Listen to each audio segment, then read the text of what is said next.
We're not streaming just yet, gentlemen. And ladies, please just give us a moment here. Sure. Well, I talked to my brother owns Shankweiler's, and he's going to open up this not tomorrow but next Friday. Hold on. Because looking forward to it. Okay. Good. So Colin's just given me the high sign indicating that we are live with the stream. So at this point, I believe we are good to go. Finance Committee Chair Geisinger.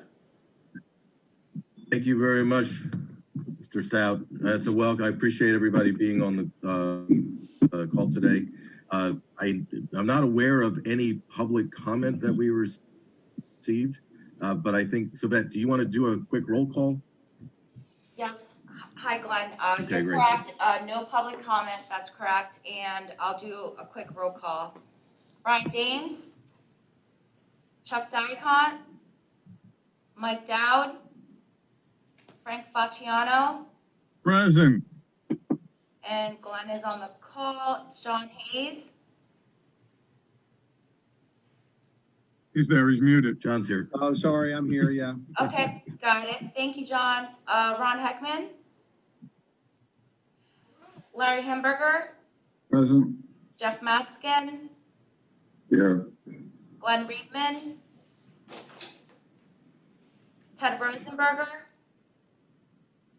Mike Stershik, I'm here. Matt Turk, Here I am. Chris Worley, Tara Zrinsky. All right, thank you, Glenn. Thank you, Sabette. Appreciate it very much. All right, so our first action item is approval of the meeting minutes from April 23rd. I hope everybody had the opportunity to get into Novus and take a look at those. Were there any corrections, changes, or adjustments to the meeting minutes? Move to approve as presented. Second. I have a motion and a second to approve as presented. All in favor? Aye. Aye. Aye. And if I have any opposed? Thank you. Motion carries unanimously. Next thing is the financial audit from 2019. And we are looking to have Todd kind of take us through those real quick. There's about a 64-page document. I got through about 52 of them, admittedly, before the meeting. But Todd's going to hit the highlights. And if anybody has any questions, we'll go through it then. If you want to take a nap, it's really good for that. Wow. Glad to see you guys are excited about our audit. We had a clean, Words don't describe, Todd. no, we had a clean audit. Everything went the way we wanted it to go. It was much more challenging because we had to do a lot of this stuff remotely. This is our 5th year with Crow Horwith, Karen, and the rest of the team. I think even though you're sleeping, you should at least give them a high five and an applause for the great job that they did. And at this point, I'm going to pass it on to Scott, our auditor, to kind of go through some of the highlights. Scott, you there?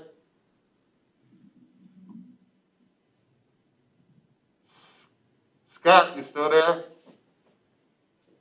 I see Scott. Yeah, I see him too. Kevin's here as well. This is Kevin Kurzwick. I'm a senior manager with Crow, working on the engagement, and Scott Nickerson is the engagement partner. Hopefully he'll reconnect soon. Yeah, I think he froze up. I think his internet froze up. It looks like, Kevin. If you want to work things out, we can jump right into this audit highlights handout, and Scott will hopefully join us here back in a minute. So as Todd mentioned, we conducted our field work the week of March 30th. So just a couple weeks after kind of the COVID-19 stuff broke and people were staying at home. So we performed all of our procedures remotely. Anybody there? Todd and Karen were very helpful in providing all the support, and the audit went very smoothly despite us having to do everything remotely. So that 64-page document has our unmodified opinions in there on the basic financials, government auditing standards and UG compliance, and also PFC compliance. So clean, unmodified opinions there where our opinion letters are noted. So that's positive and what you want to see there as committee members. A few of the financial highlights, there were no audit adjustments from our procedures, so it was a very clean audit. That should give you, as committee members, reliance that the internal financials you guys are receiving are materially accurate. And but some highlights from the balance sheet or statement of net position. Total assets, deferred outflows were up 11.2 million to a balance of over 282 million. And a big driver of that increase was capital assets additions, so increased spending there, offset with a decrease in cash. So cash from operating activities was positive, but used some of that cash for capital and debt service payments, resulting in that cash decrease as of December 31st. And your liabilities stayed fairly consistent, a balance of a little over 65 million, pretty consistent with the prior year. On the income statement side, operating revenues were up 2.2 million or 6.7%. Operating expenses were also up as well to 36.5 million. But keep in mind, a big piece of that includes your depreciation expense on your capital assets, and that amount of that 36.5 million is 10.1 is non-cash depreciating expense.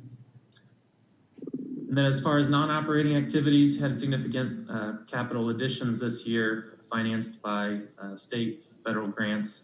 So capital contributions was up significantly compared to the prior year. And your ending net position or net income for the year increased by 11.6 million. So a strong net income number there on the income statement side. So obviously, COVID-19's had a significant impact on all organizations. And so you'll see in the footnote disclosures that there are some additional language in the management's discussion analysis section. Management's provided their plans and how COVID-19's impacted the airport's business and what plan they've put in place regarding staff pay reductions, deferring debt service payments where they can, and additional grant funding coming out in the last couple of months for governmental entities and airport authorities. In our financial statements, there's also a subsequent event disclosure note. It's a fairly generic footnote disclosure that just describes, COVID-19 arose after the balance sheet date of 12/31 and has a significant financial impact on 2020 results. And there is a lot of uncertainty regarding what 2020 will look like and when will it all end and we get back to normal. And so there are some additional language in the footnotes in the MD&A that just wanted to point out to the committee. As far as new standards, GASB standards, the GASB just issued statement number 95 within the last few weeks, which essentially delays all accounting standards. So they're providing relief to entities for 1 year from implementing any new standards. A big one that's going to impact the airport authority is GASB 87 leases, and they actually delayed that for 18 months. So that was a big lease, was going to have a lot of your non-aeronautical leases were going to have to come onto your balance sheet. It was originally effective for calendar year 2020, but they've delayed that for 18 months. So some reprieve there and won't be effective until 2022 now. As far as management recommendations, we'd be required, if we identified any significant deficiencies or material weaknesses in internal controls, we'd be required to report that to this committee. There were no such items. It was a very clean audit, and our assessment of controls didn't note any deficiencies or exceptions. And then as far as your committee role, we would disclose to you if there were any significant changes in management's judgments or accounting estimates that go into preparing the data that goes into the financial statements. There was no changes in the estimates or anything significant or unusual from what we see with our other airport authorities that we audit. We'd also disclose if we had any posted audit adjustments or any adjustments that we recommended to management and they elected to waive, and there were none. So again, it was a very clean audit.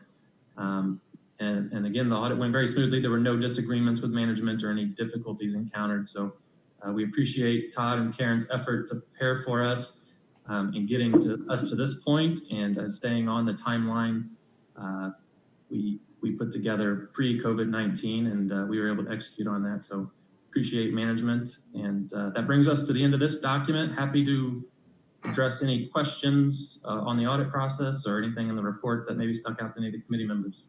Hey, Kevin. The one thing I do want to point out versus our internal financials, and I don't think we kind of covered it.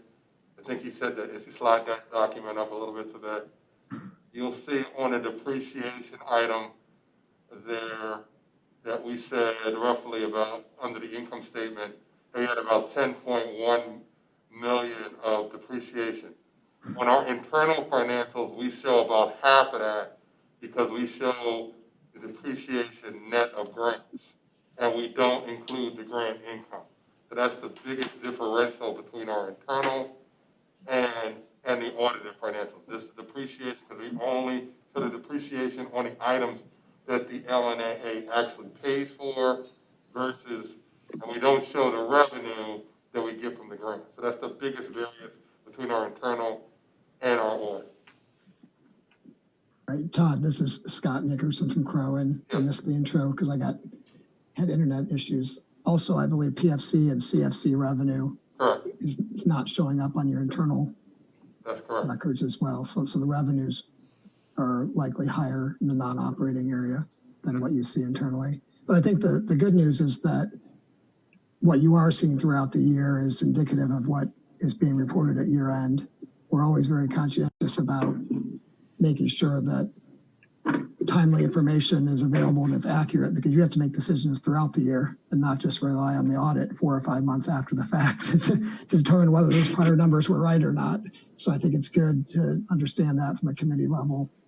I think the other thing to understand is from an auditor's perspective on the COVID-19, as Kevin indicated, we look at subsequent events.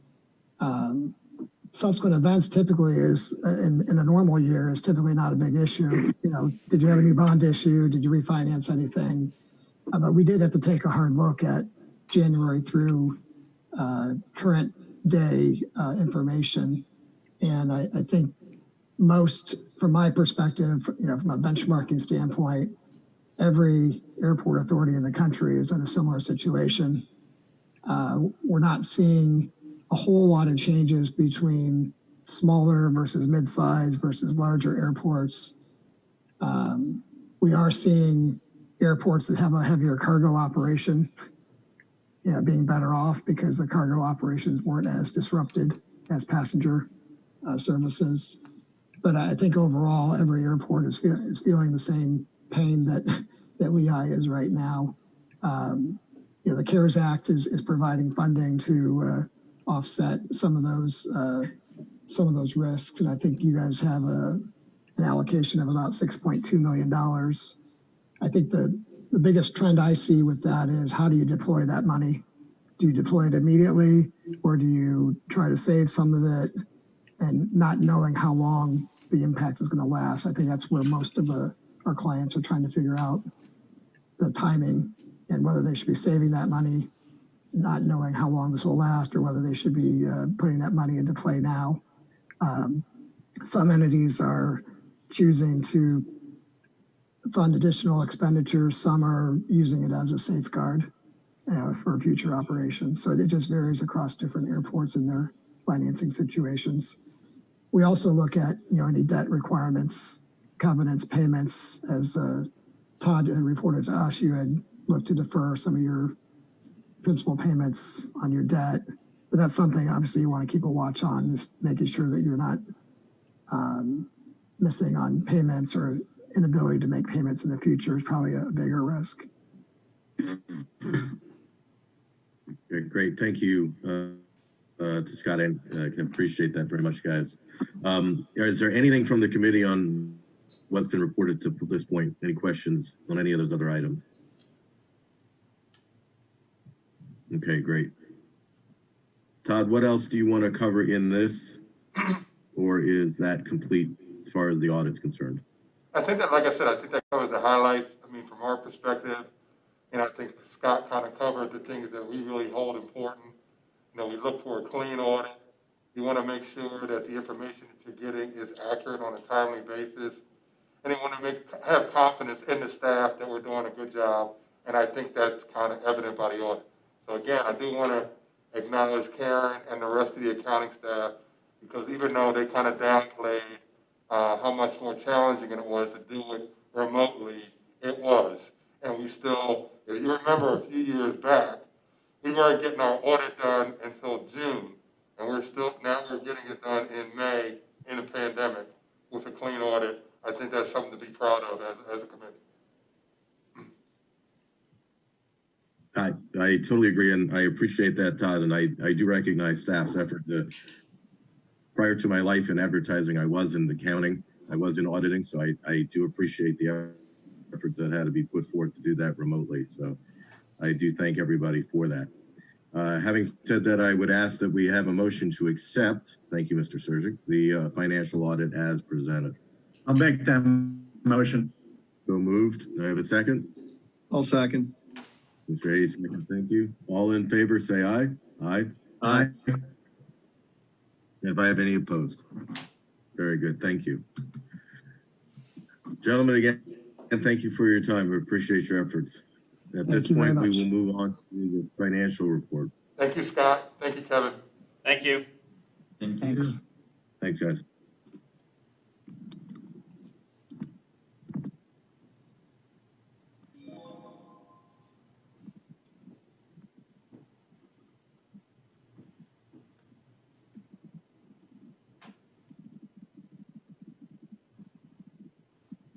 Whenever you're ready there, Glenn.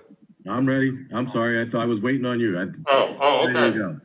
I can walk through this again. I mean, what we're doing in the general session is kind of a generic year-to-date, and then we'll go into more detail in the exec session when we start getting into cash projections and some of the monthly results. But you can kind of see the benefits of the nice warm winter that we had, in spite of the kind of month and a half where we've been kind of in a downward spiral because of the pandemic. We're still, through 4 months, slightly ahead of budget. Now, I will point out that we are conservative, but again, that is based on a mild winter and really a Herculean effort in the last month and a half by staff to kind of manage our expenses and pull in the reins. Some of that was through, just be based on the circumstances, but a lot of that is just a mentality of, hey, we got to start pulling in the reins. So even though revenue was down, we did manage to kind of contain a lot of our operating expenses. So the next slide really gets into kind of the budget variances and where we are. So personnel, you're talking $776,000 that we saved in the first 4 months of the year. And you go all the way down to parking, my favorite, number 13, you can see that that's $724,000 that we pretty much lost in a month and a half. And that's not money we get back. And we talked about the ground handling, the icing before, and again, that was mainly because of the mild winter, and that's kind of offset by number 2, because obviously we didn't have to spend as much on those materials. But you can kind of see what's going on when you get down to 9, 10, 11, 12, and 13. You're talking about revenue. Airfield revenue was down, terminal revenue, a lot of that terminal revenue was down because of the concessionaires, rental cars. That revenue we're not getting at this point, and we had it budgeted. Aviation services, we're obviously not fueling as many planes as we thought we were doing at this point of the year. So you look down at that bottom number, 133, 256, 300,000, call it 385, 725, and you can see, as I said on the last slide, that year to date, because of kind of managing expenses and that mild winter, that we're slightly ahead of net income on the budget so far. So the rest of the stuff we can go into detail when we go into executive summary. But this is kind of an overview. But the actual payments and the year-to-date breakdown by revenue and expense is in the ANOVA. But again, we'll go into detail, a little bit more detail when we go into the executive session. And we'll talk about the cash and some of those things. Any questions at this point? Well, There was one question from a committee member, Todd. I know that senior staff had taken a pay cut when this all began. Was it required to reduce salaries of any of the other employees within the airport authority? No, we have not reduced any other salaries. We've not had to do that at this point so far. Okay, great. Great. Do I have any other, senior staff did? Senior staff did, is the question. So some of the people that are on this call, for examples, they did take a pay cut. I would say not some, all, but All. I don't think there's anyone in here who isn't one. But then we're not going to say that person. They're just smiling right now. That one Right. person. But other than that, yeah, everybody in here, including Karen, who's crying right now. I'm going to give her some tissues. She took a pay cut as well. Yeah, that happened early on, did it not? That was 45 days or so ago? That was actually Yeah, it was more like about 60 days ago. 60 days ago, okay. Yeah. Not that I'm counting.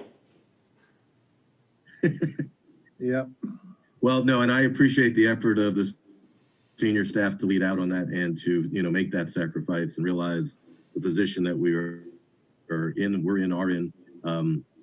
So I do thank you guys for that, but I also appreciate the fact that, we've been able to maintain the wage levels for everybody else within the organization. So, all right. Are there any other questions? Go I ahead, just had Sarah. a question. Yeah, because if we are on budget, as you're saying, is it necessary to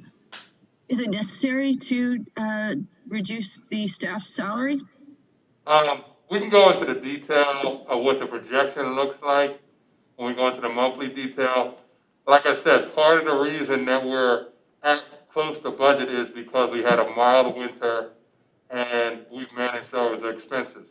If you Okay. start getting into the second, particularly the second quarter and second and third quarter, which is really our peak time as far as travel and revenue, it gets a little bit more challenging, and we can talk about that a little later. Okay, thanks. I appreciate that. Yep. Yeah, skipping ahead a Thanks, little Sarah. bit, seeing Appreciate the passenger numbers for the month of April hurt my eyes. Yes, they Yeah. did. It's totally different seeing it on paper than seeing it live there, John. Just so I you can know. imagine, yeah. I thought at first that Colin was reporting a daily number instead of a monthly number when that came. Can only hope. It's missing a digit. Actually, when we look at the math on that, John, on average, we handled more passengers in one day at ABE in April 2019 than we did the entire month of April 2020.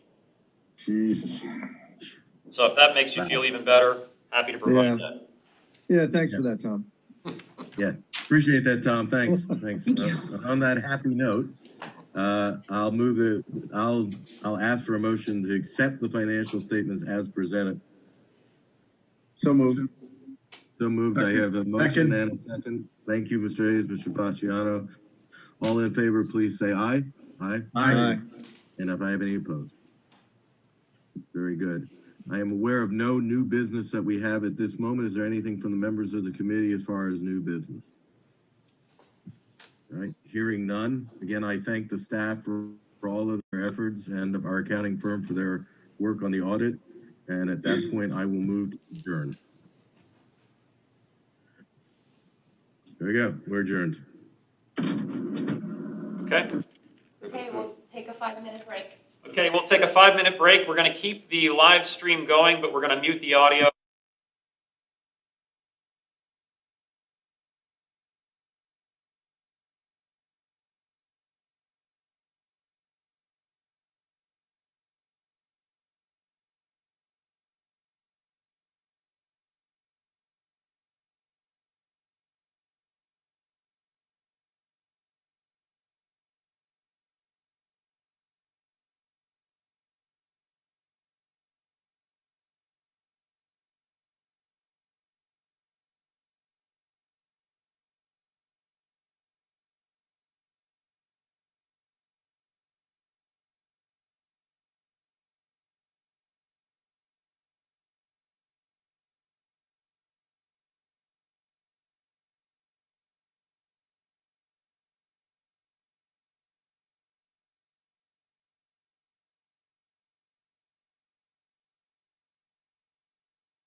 Okay, we got about 3 minutes at this point until we'll begin the business committee. So those on the stream are aware of about 3 minutes.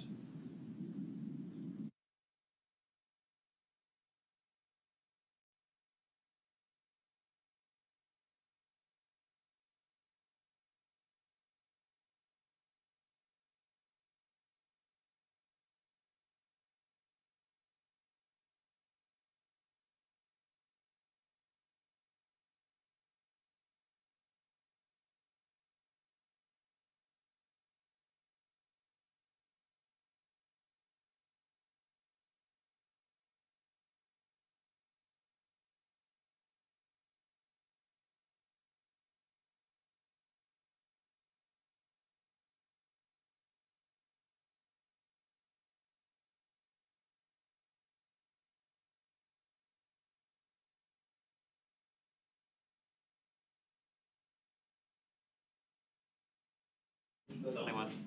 Okay, about 2 minutes before we can begin the meeting. So another 2 minutes. We muted. Muted.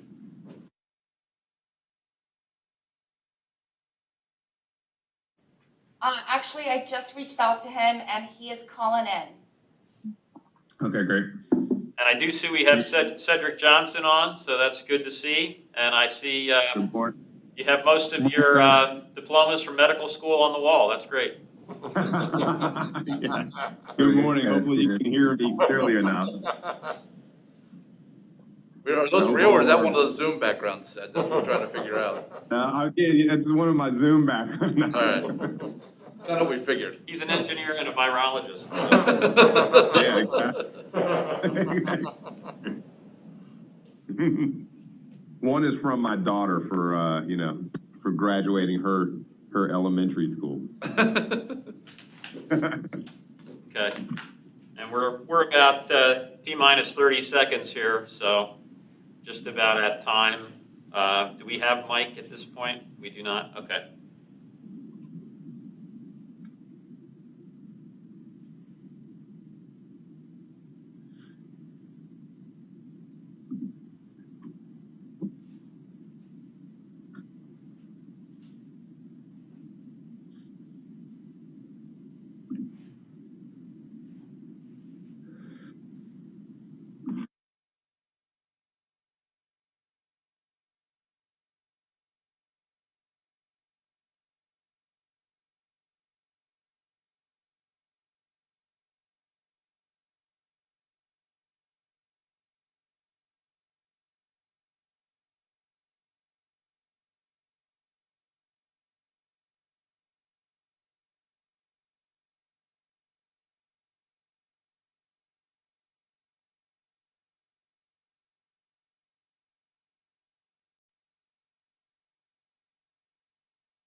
Hey, good morning, Michael.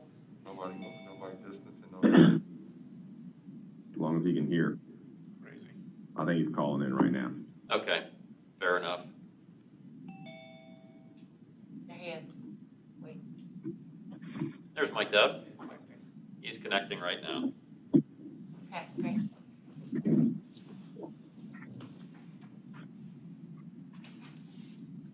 Good morning, everybody. Morning. Oh, Morning. Hey, Mike. Morning, Mike. I was doing something else. Good morning. I apologize. My brain was disengaged. Good morning, Mike. So our meeting is called to order. Do we have any public comment? Any letters or suggestions that came in yet? No, Mike, we did not get any public comment. All right, excellent.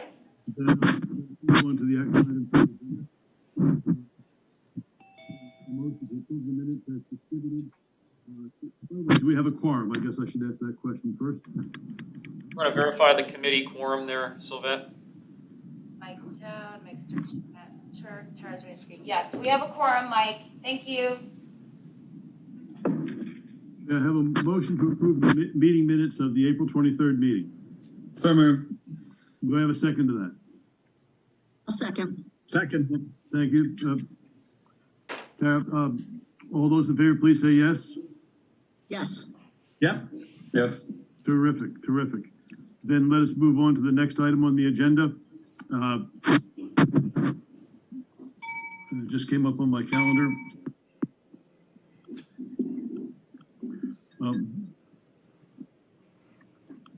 Hold on for a second. So who's in charge of who's going to be making the report on the next agenda item? Dan will be reporting on this agenda item. All right, because I cannot get my computer to cooperate at the moment. So I can go ahead begin. and get started, Mike, while you're working on the computer. So we've been working for some time now between my department, Steve's department, and Tom actually helping out with this one a bunch as well on developing minimum standards for commercial operations here at ABE. Something that, a lot of airports have in place, something we wanted in place. It just basically gives, basically ensures that everybody's treated fairly, non-discriminatory, and make sure that we're safe and efficient operations at the airport. So they outline a number of different things there. The document is in Novus for anybody who wanted to read it. Outlines a number of different things. It's things such as insurance requirements, space requirements, for flight schools, certain aircraft requirements, just, like I said, a lot of different facets of the business that it outlines. As we took a look at these and drafted them, there was an opportunity for our current tenants and stakeholders to weigh in on them. They were distributed. We had a couple of comments, very minimal comments that we were able to address. We've taken a look at all of our current operators, and most are pretty close to being in compliance with these now. There are some insurance requirements and things that we'll have to work on getting updated. A couple where there's space requirements that honestly we can't give them the space to comply, so we'll have to issue waivers on certain areas. But like I said, for the most part, most people are pretty close to in compliance, and everything they'll have time. We're thinking at least 12 months once we enact these to get into compliance. I don't think it'll take most that long, but we'll give them plenty of time to get into compliance with these. So that's sort of the gist of it. I'm certainly happy to answer questions. Thanks, Darren. Anybody have any questions for Darren? Darren, this is a project that was started how long ago? We've been working on this for, I don't know, tossing back and forth for a year and a half or so. That's correct, Matt. And this brings us up to in terms of our peers, what percentage of them more or less have minimum standards in place? I think the majority certainly do, particularly, the larger hub airports. You may not see that at non-hub and smaller airports, but certainly your larger facilities. And again, going back to the vision, be the best regional airport system, this is something that we believed is important. And we think it's going to dovetail into ultimately an update as well for our rules and regulations for ABE. So this raises the standard of professionalism at our facility. Does it improve our position in the marketplace? Well, I think it's again, going back to the consistency, and part of this is to ensure that when we are talking to a potential new tenant, that, regardless of who's having the conversation, we're all referencing the same standards, and it's the same requirements across the board for the same type of tenant. So we wanted to be consistent and, certainly meet what's really sort of the standard in the industry. And again, that's what really precipitated this. And as I mentioned, I think this will play nicely as we look to update our rules and regs as we move forward. Cool.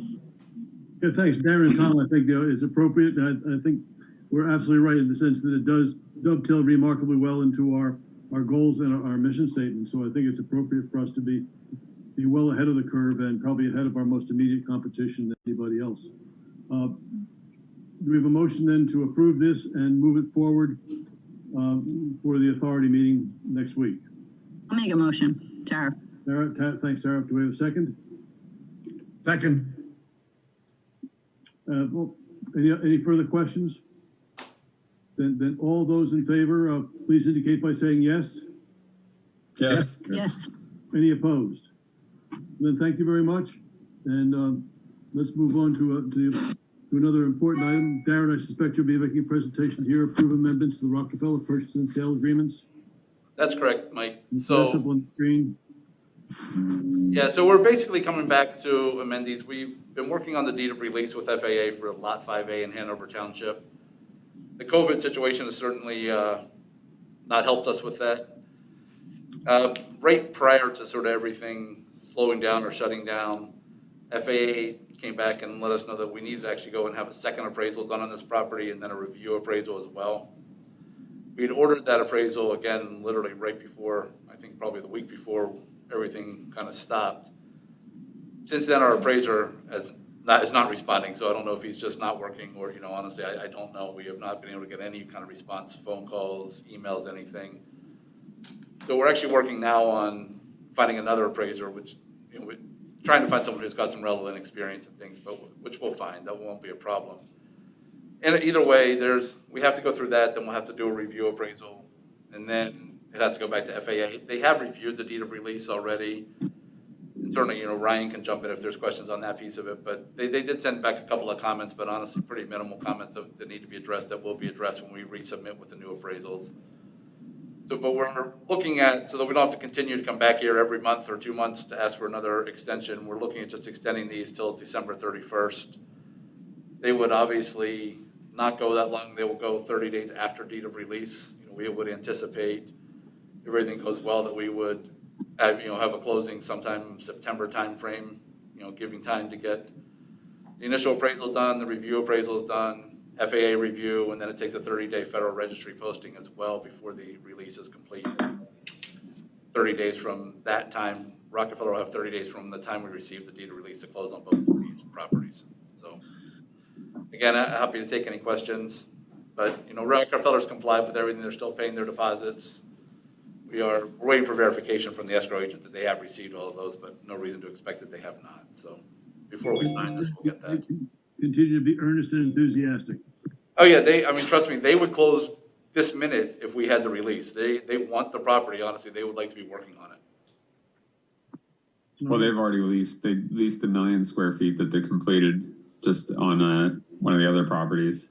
Exactly. So they certainly are ready to have the next building up and running, but so they want to keep going. It's just a matter of it's the FAA process. With whom do we have an existing appraisal relationship? Who's non-responsive?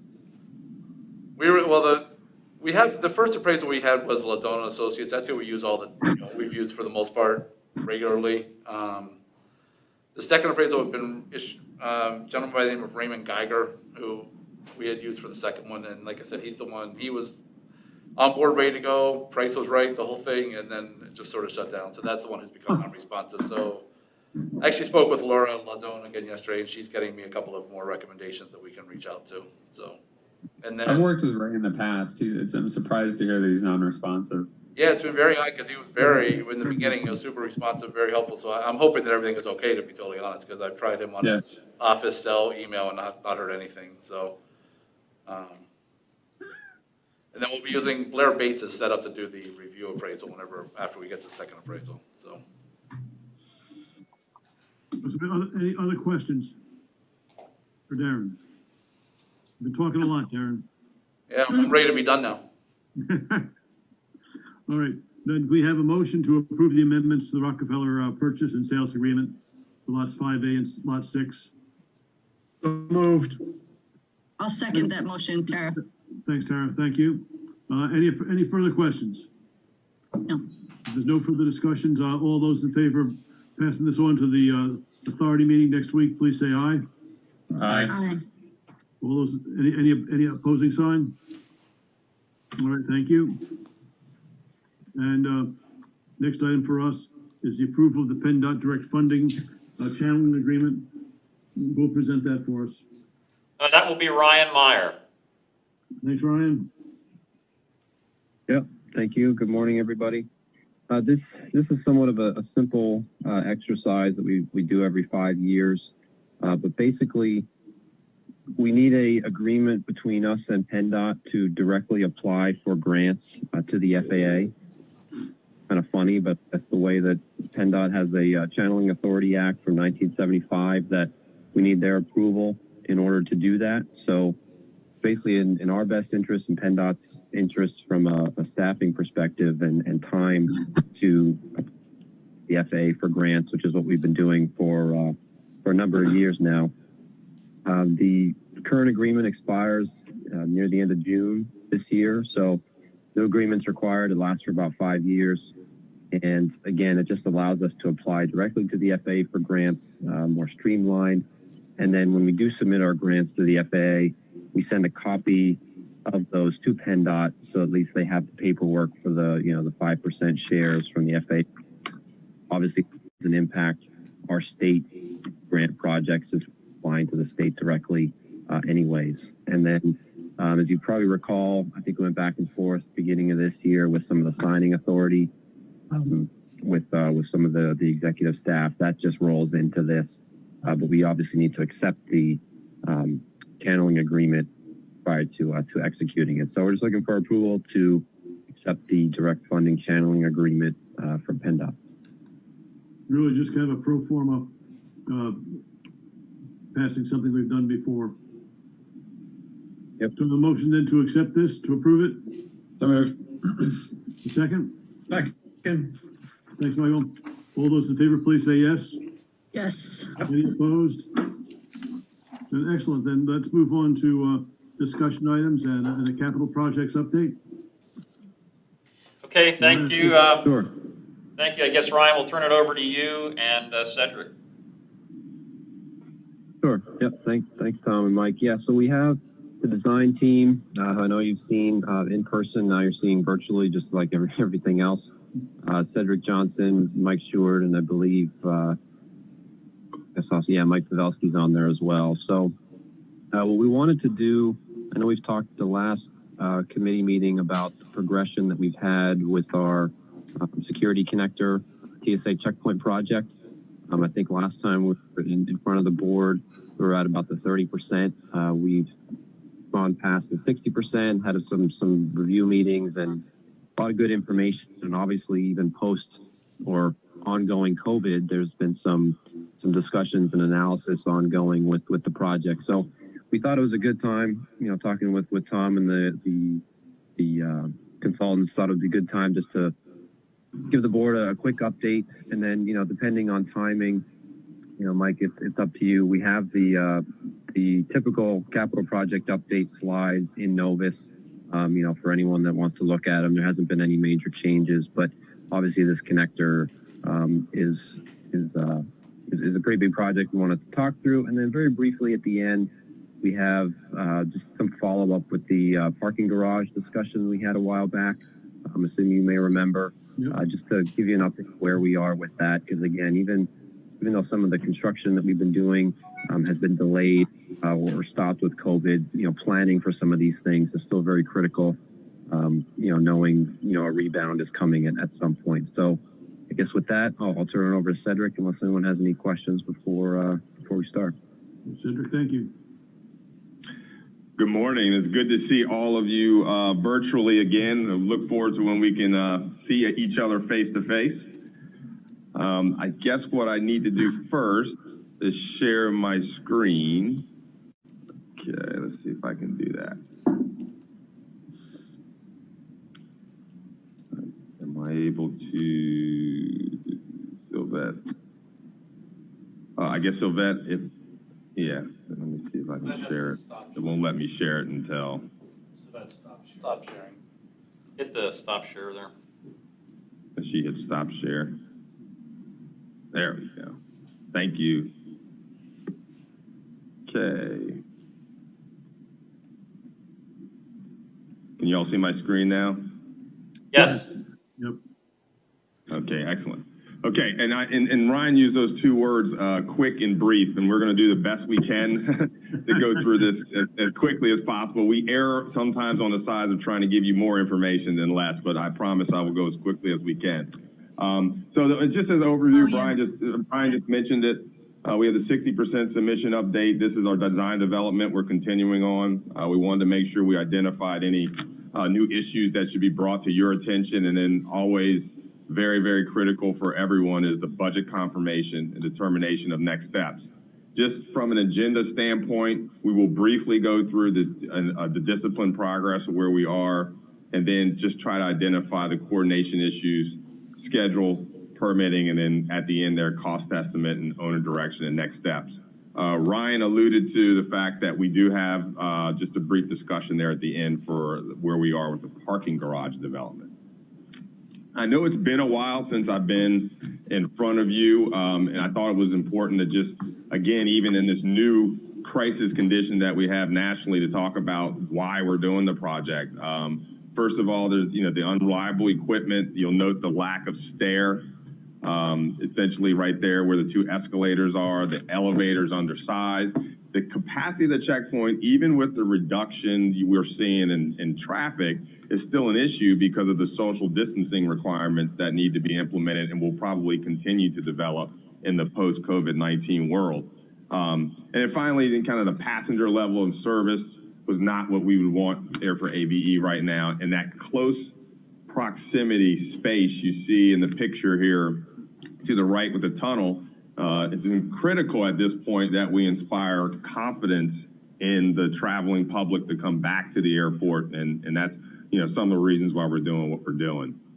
So project need again is improve the equipment reliability and upgrade the vertical circulation. The checkpoint capacity was still critical, and then the other elements as far as passenger circulation and wayfinding we knew we needed to improve in the existing space. Just because we are obviously in a unique situation here nationally, I thought just to talk a few seconds about crisis events in the U.S. They usually have an acute impact on aviation, the short term.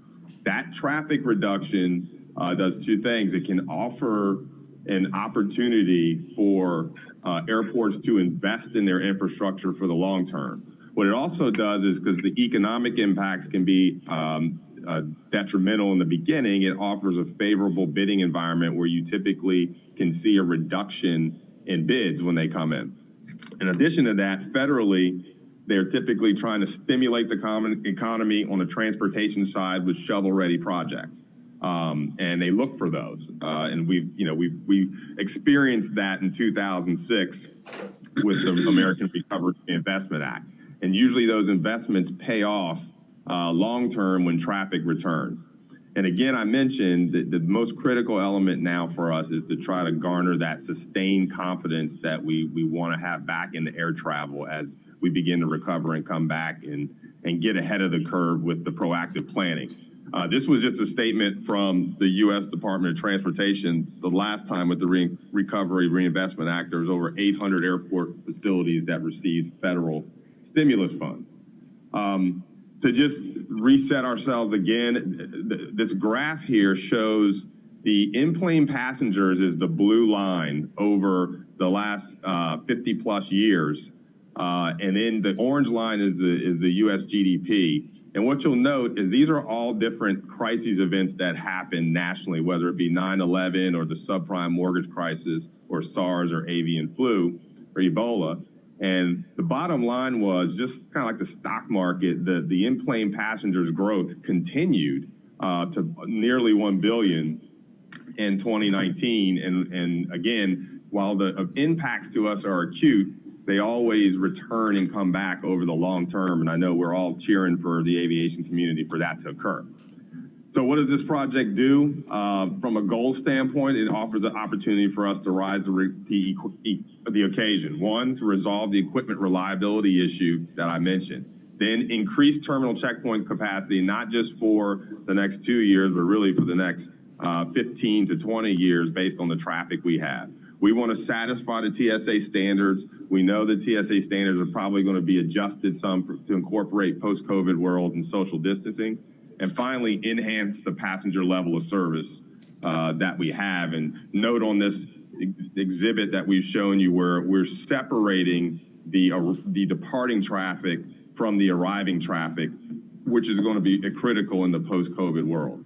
Finally, it offers us an opportunity to invest in the ABE airport for 2023 and beyond, because we're all confident the traffic is going to come back once we get through this crisis that we're in. The terminal Nomenclature. What we have right now is there's 3 levels, just for discussion purposes. The tunnel is considered level 1. The checkpoint itself is level 2.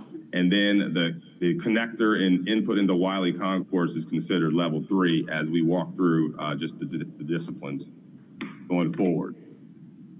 On the owner direction side, since we were in front of you for the 30%, some decisions have been made to incorporate the restroom planning, at least the one restroom in terminal level 2, which is adjacent to the connector checkpoint. We mentioned the substation before. That is now included in the 60%. We mentioned the micropiles. They've also been implemented.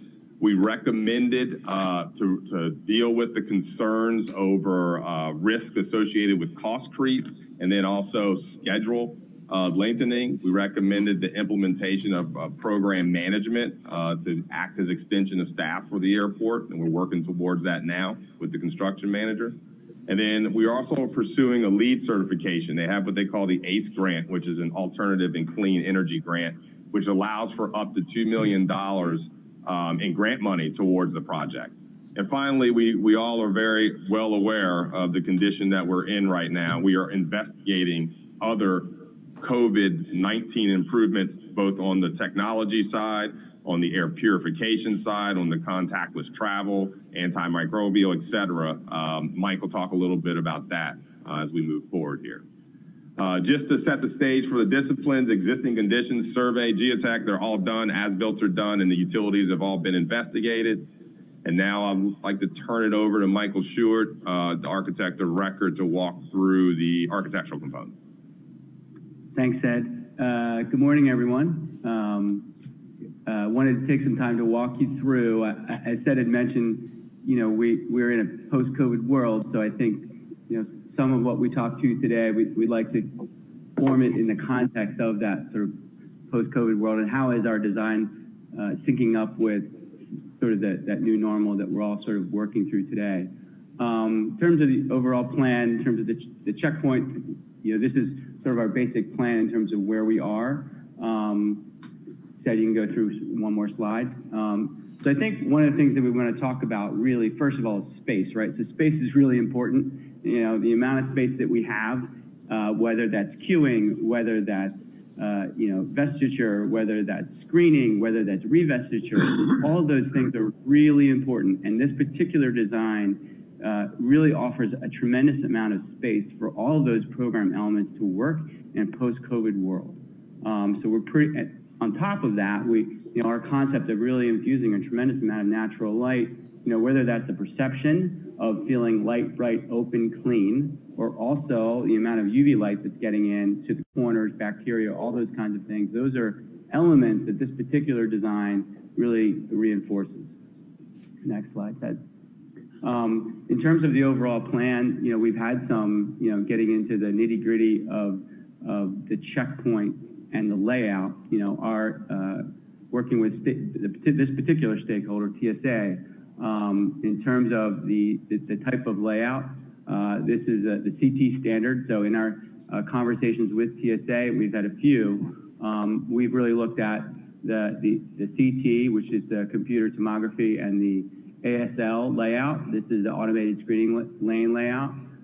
We've had really good dialogue with them. They've really liked our plan. They think it's extremely flexible, whether it's a CT or an ASL layout. The difference being that the ASL layout is really an automated, so there's no actual person at the screening lane. They're in a private, an on-screen resolution room, which is sort of in the middle of the program. You can point it out there, said thanks.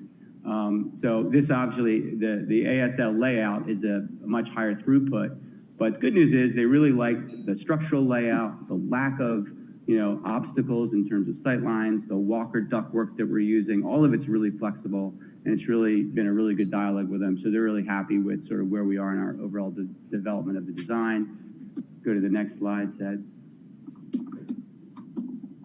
Oh, sorry. One thing. Go back one. So the other thing in this, in sort of highlighting this particular, just want to highlight there are some specific Lehigh Valley. So there was a lot of TSA spaces, but there's also some Lehigh Valley space in this program. It's, you know, you can see the communications room, and also, you know, we also have some electrical areas as well that are specific. So not all this space is TSA. Some of it is actually operated by Lehigh Valley. The next slide.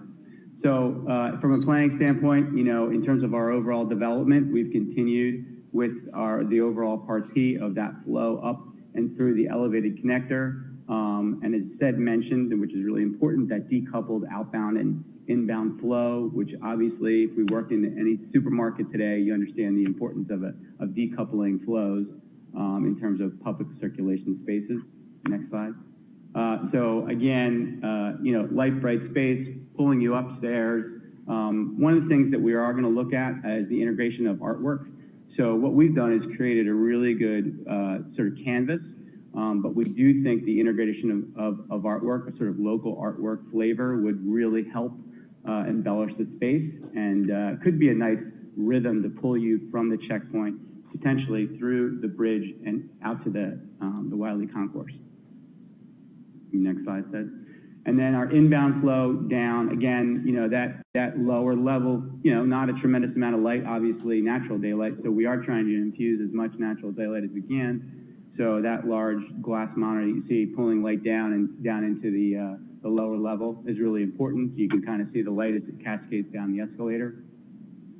And then flow that takes you around, sort of dog legs you back into the our secure exit portal, which you see there in plan.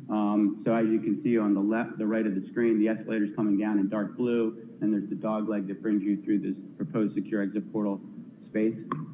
Again, this is development of our plan. Not much has changed in terms of program planning, and we're, you know, working through details and things like that. Next slide.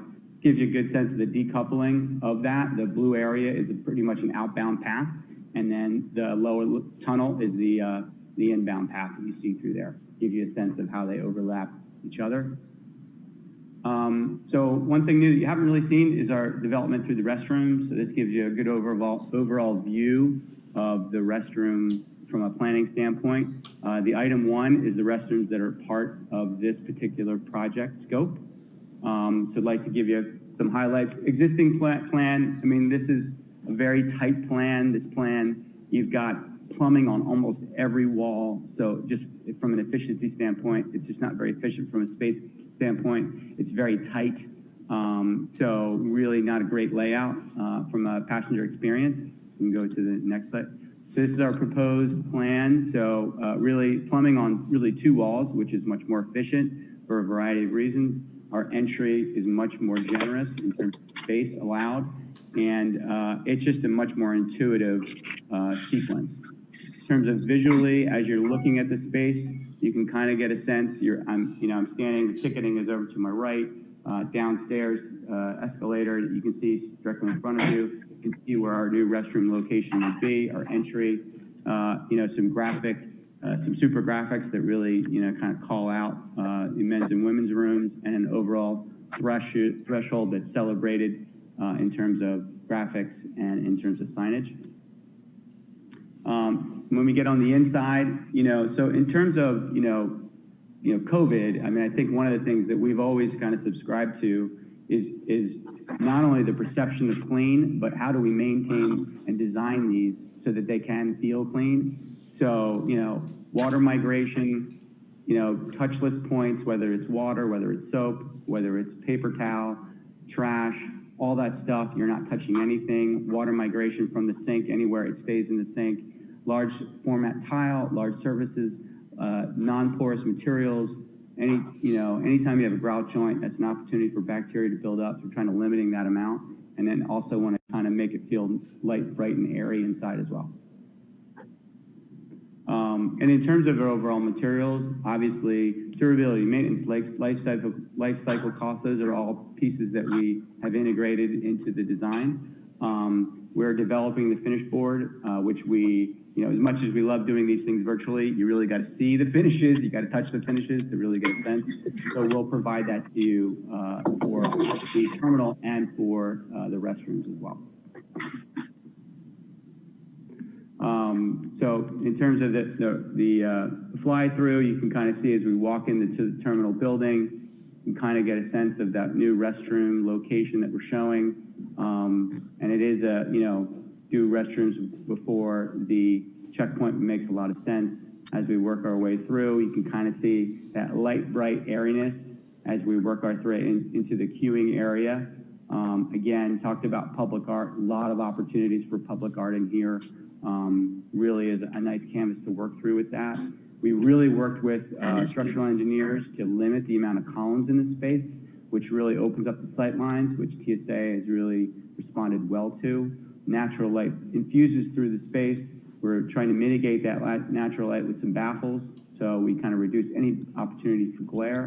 As we work our way through, you can see vertical circulation core, elevators on the left, escalators and stair on the right, and working our way up into, obviously, opportunities for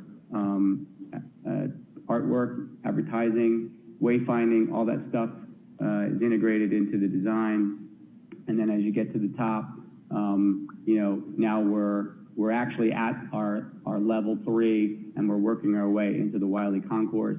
Great commanding view. You can see the inbound escalator in that view there. And then as we kind of turn ourselves around, you can kind of view back and kind of see back across the bridge. But and then our inbound view going down, we have some screening on the glass to mitigate some of the glare and heat gain. And then we work our way down into that towards the secure exit portal into the existing sub-level space. Exterior, continue the development on this. Just to refresh everyone's memory, so we are looking at a metal panel design, which is similar to the panel that was used on the Wiley Concourse. We will not. This is it may look white, but it's actually more of a gray color, and then more of a charcoal. The white just doesn't hold up over time unless you want to clean it every year. So we're thinking about that in terms of durability and things like that. And obviously, we have the bridge. So in terms of apron traffic, there's a limited amount of apron traffic that can get through, but we haven't cut off the apron, which we thought was important. Thanks, Mike. Certainly a difference when you compare to the existing space as far as inspiring customer confidence in the nice open space, as Mike alluded to, and the restrooms to go along with that. Now, just walking through really quickly the other disciplines. So structurally, essentially the framing is now done, and there's a connection to the tunnel. That's a 30-foot opening. You can see how the frame of the new connector is spanning the existing tunnel, which was important to us. Now it's a matter of avoiding existing utilities. That type of framing with the foundation system now to span the existing tunnel creates the need for deep foundations. As a result of trying to make those foundations work, we've had a very, very robust boring plan to identify the soil conditions underneath. Just as a reminder, here at the airport, we have what they call a karst topography condition, which is a high likelihood for sinkholes. The areas here in green are showing existing sinkholes that occurred with the construction of both the main terminal and Wiley Concourse, where they occurred. So as a result, with working geotechnical, we recommended micropiles, which is the risk to mitigation of sinkhole development, number one. Two, that's close proximity construction to both the main terminal and Wiley Concourse, and we don't want the same amount of vibrations disrupting the existing facility that would occur. And then it allows us to strategically work around existing utilities as required. So that's where the micropile integration comes in. While we are all very excited about the connector, the terminal checkpoint, this also, in order to integrate it, requires a significant amount of pavement demolition and removal and replacement to really make all the grading and drainage work and be able to integrate all the utilities. So a pavement repair effort would be going on, a pavement reconstruction effort around the connector to meet all certain codes. We mentioned before in the cost development, the substation is now a part of the scope of work. This would be substation A and B. It would be installed to provide a power source for all of the new elements of the terminal connector. In order to make that work, there actually is a high voltage feeder right next to the tunnel now that we would run a temporary feeder actually inside of the tunnel during construction so we could remove that and then put a feeder outside of the connector footprint and tie back into substation C. Mike alluded to the use of Walker duct. Okay, Walker duct, as you see on the picture here on the right, allows really for electrical and data to be run within the existing floor system, and it accepts those floor finishes of the surrounding area. Provides flexibility and the capability for long-term growth with integration of the Walker duct. And finally, HVAC, always important. We have the rooftop units here, but now it's even becoming more critical that we upgrade the system for the post-COVID world. So logistically right now, we have a backup system for IT comms and the on-screen resolution room that Mike alluded to for the automated screening lanes. But just as important, we need to consider how we can continue to inspire confidence in the post-COVID world. We're evaluating with the airport the use of either air filters, upgraded filters, UVC lighting, ionization technology. They all have different levels of effectiveness, with the highest level coming from a standalone air purification, or there's a local company there called Life Air Purification that we've engaged conversations with that have been really good with the being able to take viral or polluted air and clean it. And so we're continuing to have conversations with them and see how that can be integrated into this new construction effort.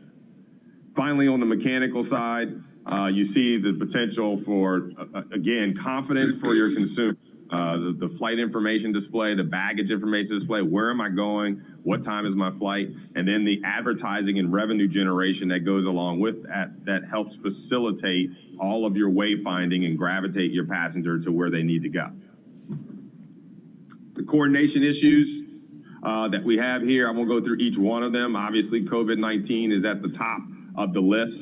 We do need to focus from a schedule standpoint on the phasing and operational impacts, the permit approval from the schedule standpoint, and Mike talked about the board and the finishes selection, so we all are on the same page with what it looks like in the final end. One highlight, and I'd probably make this at the end, is the use of emergency generator in prioritizing not just the life safety or code elements, but really all of the priority elements for the airport.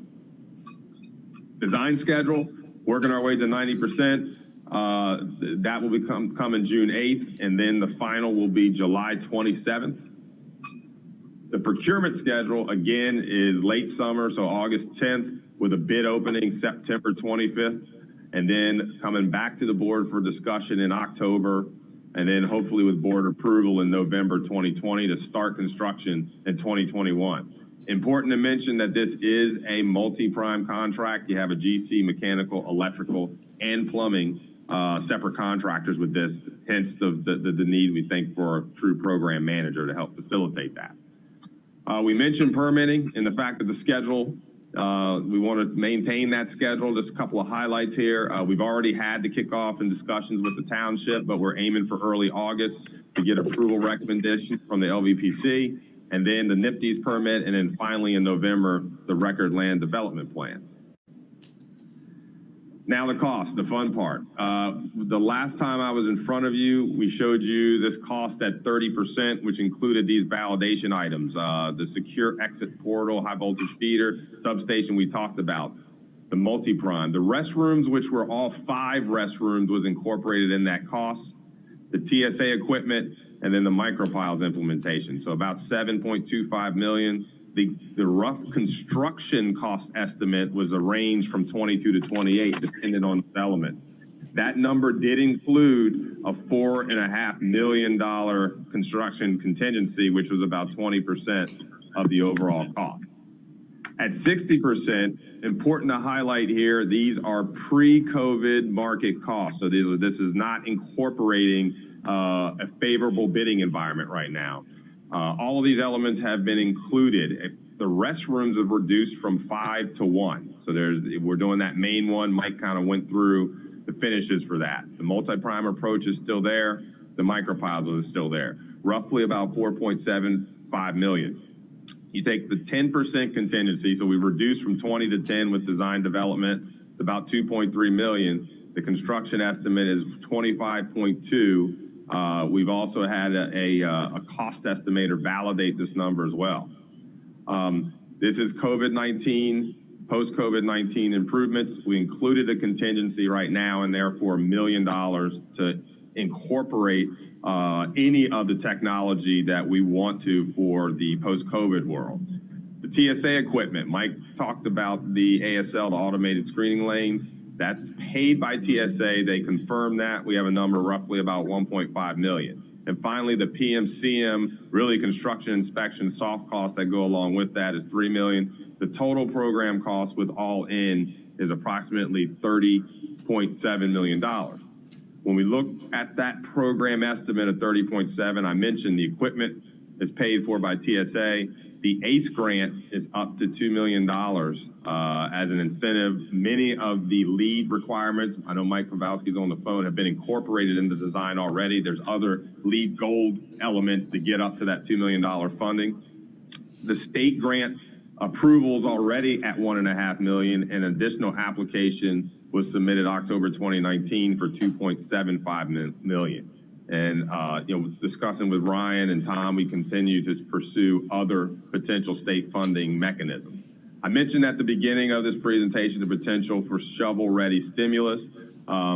There are a lot of discussions going on that we're not privy to obviously all discussions, but on a federal stimulus infrastructure package that would have a portion focused on airport development. We'll continue to monitor that potential. So essentially what it leaves the financing number at, if you just take these lower numbers, without the 2.75 million, is roughly about 25.7 million. Important to note that all of the grants require a design completion to get them. So that's where we're proceeding as we go forward. Any questions on the funding? I'm trying to be brief. Okay. Owner direction decisions. So the emergency generator, I mentioned that. The size is going to be dependent on the priority selected by the airport to include on the emergency generator. We all know COVID-19 is a part of this, and again, we've included a contingency in that number right now just for that, and Mike talked about the architectural finishes and the final selection of those for the long term. So next steps for us, thanks for listening, but the next steps for us with regards to the connector or to complete the 90% documents June 7th. We're always going to keep an eye on not just validating the scheduling costs, but also looking at opportunities for value engineering. There's going to be some additional items associated with COVID-19 to be in this post-19 world and bring our confidence back to our travelers. We're initiating the PMCM CI, which is construction management, construction inspection effort, with partnering, which is a mechanism used to reduce risk associated with multi-primes. I know we've, at the airport had experiences now with Hangar 11. And then continue to permitting progress, and then follow up with TSA. Again, we've met with them 5 times. We've got their commitment on the equipment. We need to confirm what type of equipment, the lead time, the schedule, et cetera, for delivery to make sure it meets with the construction schedule. And then finally, following up on any other stakeholders. We still have operations and business development. In IT, we're continuing those conversations as we move towards 90 and 100%.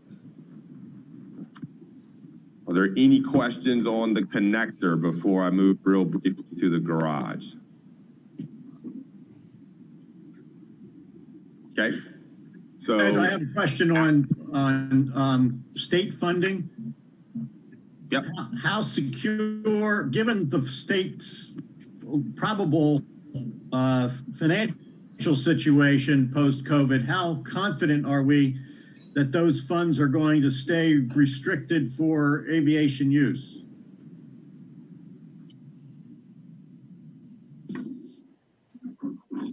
I can chime in. Yeah. Sorry. Yep. Yeah, I know. I figured you wanted to answer that. Tom and I had a conversation the other day, similar to some previous discussions, and asking the question to them. Of course, they don't have an answer at this point. But one thing to clarify is the 1.5 million that we have, as Cedric mentioned, design completion. The 1.5 has already been allocated. so we can't necessarily lose that at this point. But to your point, the 2.75 and others as we submit, only time will tell of how things will pan out. You know, I know we've been trying to reach out to legislators and so forth. I know Colin has kind of his finger on that pulse as well. But yeah, only time will tell, I think, with some of those pieces. From what I understand, that the capital budget line item is about $10 million a year from the state, but I believe that's allocated every year. But again, you know, with some of the state cuts, you know, time will tell where that might go.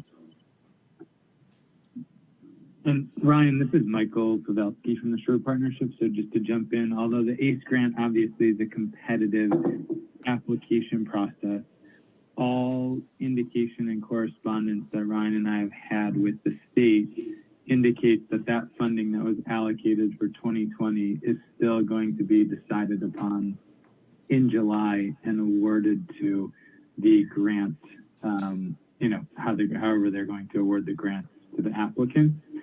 Because I asked the same question as that, would that funding be shifted to another source post-COVID? But the answer was no, it's still dedicated to the ACE grant. And again, I think the story to tell here, everyone's going to be looking for immediate economic generation and opportunities on the shovel-ready side that creates jobs. And this is a very easy project to understand impacts because it's in the airport world. And number two, the fact that it could result in immediate job creation from the standpoint of 2 years of construction. That is typically what you're looking for in a stimulus or grant or something of that nature. So that's been the story told with the American Recovery, the Reinvestment and Recovery Act as well. They were constantly, yours truly dealing with it. They were constantly looking for, are you ready to start right away versus is there a time period or delay before you can start construction because of the immediate job creation that goes along with it. Okay. So from there, I'll very quickly go through where we are progress-wise on the garage. Again, for you, the committee, I always like to try to, no matter what the condition is, tell the story of why.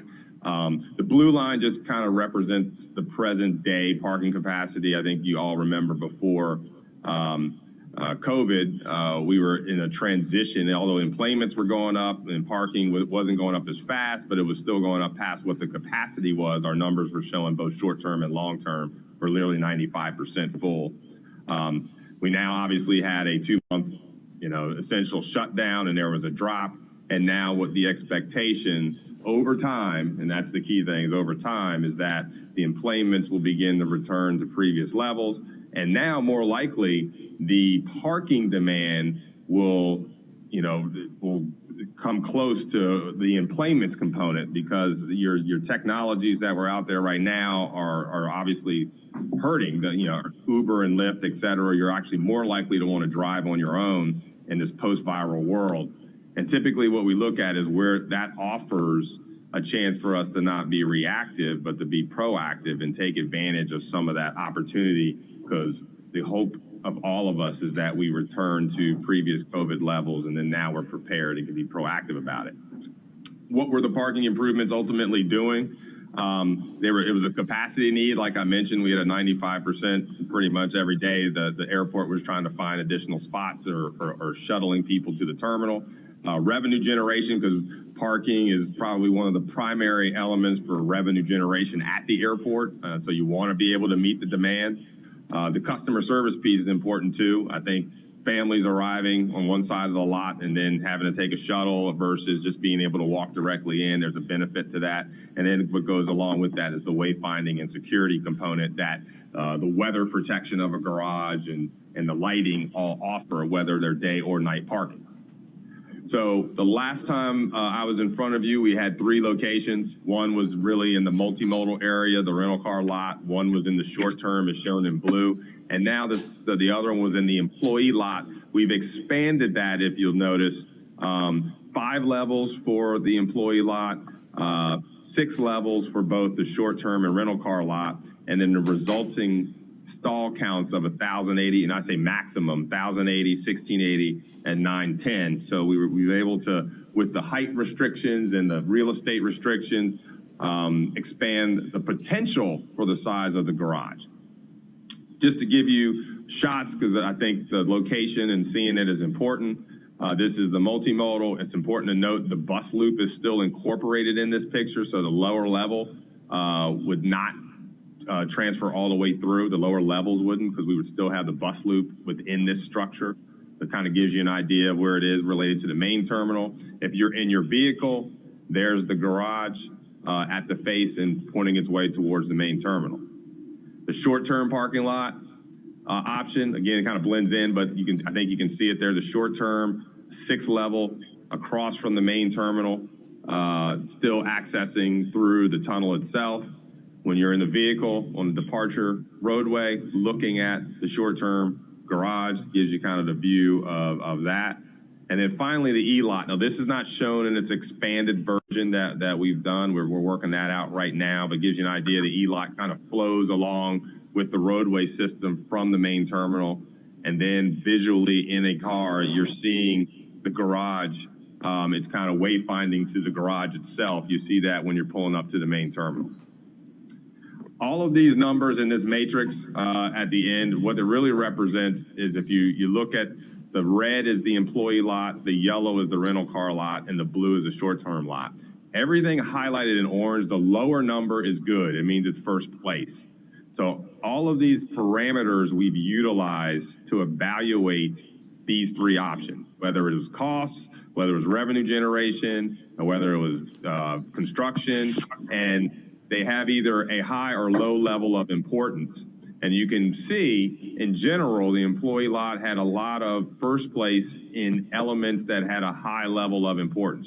Short term also had first place, but they were typically in your lower level of importance items. So the low number at the bottom from a matrix standpoint is the most favorable location. So that shows as 1 being the employee lot, 2nd being short term, and 3 being the rental car.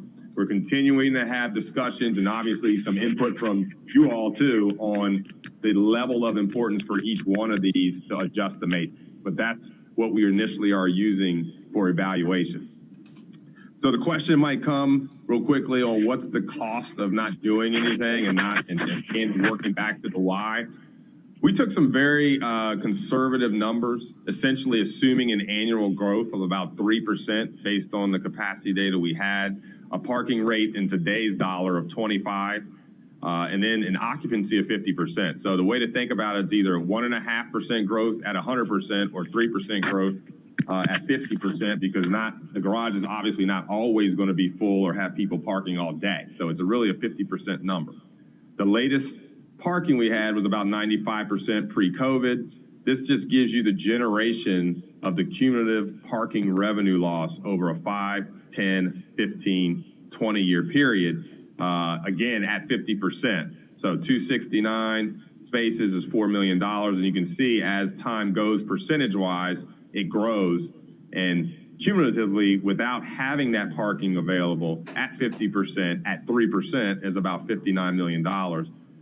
We obviously hope and think that, the growth the past 2 years, I know Darren always says that was 15% the past 2 years. We're using 3 at 50, so really a 1.5% growth. We think you got more opportunity there in parking between 59 and 100 million. And it's not just loss of that revenue, it's loss of the passengers being able to have that convenience. Not to detail too many numbers, but we looked at the investment of the garage versus the revenue generation over a 20-year period. You look at the employee lot, which is up to 1,080 spaces. We reduced the occupancy at the beginning because it's a slow growth, and essentially a $43 million investment generates $3.2 million of revenue a year. There's 14 years to pay off the initial investment in parking revenue only. And the last 6 years of that 20-year period would be on the back end where growth is there. So 75% leads to about $7.3 million per year, or a $45 million net over a 20-year period for just the employee lot. The short-term lot has less spaces. We increased the occupancy, we increased the occupancy. So it's a 13-year payoff versus 7 years, or roughly about $45.5 million. The multimodal has the most. So it's a potential of 1680, a lower occupancy because of the number of spaces. So the $70 million cost, this is programmatic cost of $4.6 million payoff, 15 years, and then 5 years at 60% because of the additional spaces, ends up being about a $42 million net. So regardless of the option, we can adjust the size, but whatever it may be, but max the spaces out over a 20-year period. You're talking about a payoff just in parking revenue for the investment plus additional dollars made. The program investment itself, schedule-wise, we see it as 4 years, depending on the mechanism. Design's 1.5, construction's 2.5. The industry standard for construction is about $30,000 per space. I incorporated a soft cost for between 35 and 40% that brings in site investigations, design, the CM, the PM, and contingency for that number. So based on maximizing the garage options, you're talking about somewhere between 38 million and 70 million, depending on the spaces. Obviously, you reduce the size of the garage, the dollar figure goes down as well. The E-lot, because of its location, ends up being roughly about $40,500 per space. Short-term and multimodal roughly around $42,000 per space. This is incorporating the other construction aspects. So when we look at that revenue estimation and we just take the middle number of the cost of doing nothing, which is about 650 spots over the next 20 years, at $25 a day, which again is conservative, because I think 10, 15 years from now it won't be that rate.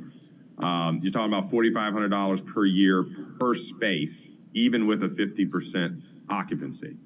Again, that comes back to your yearly revenue of about $60 million in the most conservative type scenario, without considering PFCs or other land use benefits that we have. So the next steps for us are to complete the full development of those alternatives, working with the airport and all of you to finalize the importance of the matrix and the priorities that go along with that. Some it's aesthetics, some it's location, some it's wayfinding. We're trying to balance between all of those. Refine the program cost estimates. I think it's important I mention those are program estimates. So that's all in, including construction and soft costs. And then confirm the current projections. Obviously, we're in post-COVID world, so tracking those projections as we go forward with parking potential. And then exploring some other procurement opportunities, whether it be public-private partnership or design build, to propose a path forward and the timing that goes along with delivering a garage. Any questions? I apologize for going a little long, but there's a lot of information there, and I wanted to make sure I got it out there to you. Thank you, Seth. You're welcome. Sorry.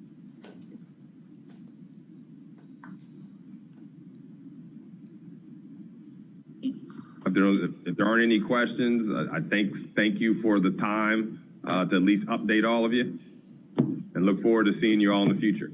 Thank you very much. I forgot to unmute myself for a minute, but thank you very much. If there are no other questions, let us continue to move on. Is there anything else that we need to be discussing today, Tom? We do have, Darren has some updates on development projects. So if we want to move on to that item, Darren can walk us through if we can bring those up. I think the operational words of brief and concise would be appreciated by everybody. Absolutely. You'll be amazed how brief I can be, Mike. That'll be a challenge, but go ahead. All right, Sylvette. All right, so just quickly, quick update on Air Products. Things are progressing there. The lease is ready to go. They have a tentative schedule in place at this point in time, so they're hoping design next month. Starting permitting to have that done by spring of 21, and then construction completing summer of 22. So moving forward, they've been on site now that they're able to, and getting some of their due diligence done. So that seems we'll keep everybody updated as we keep going. So go ahead, Sylvette.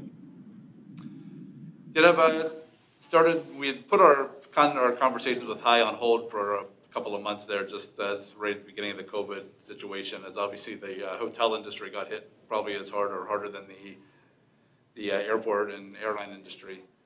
But they're still interested. They want to keep moving forward. We actually had a call with them yesterday, started our bi-weekly calls with them. We do have a meeting scheduled, hopefully in person on June 29th with HI and LNAA staff, and Pidcock will probably be in on that meeting as well. So we've sent them the graphic you see there's kind of the latest design graphic from Pidcock. We've sent that to them to take a look at, and we'll certainly update the board on the project schedule, hopefully after that June meeting that we have. A little bit on air cargo. I'm sorry. Darren, Yes. real quick. Yep. I'm not seeing, if you're doing a display, I'm not seeing it. Yeah, it's not on screen. Yeah, I was gonna ask if there were slides. Yeah, I stopped. That says Sylvette. yeah, you're referencing slides that we're not actually seeing. All right, we're working on it. Stand by. All right, thanks. And they're not in Novus, so.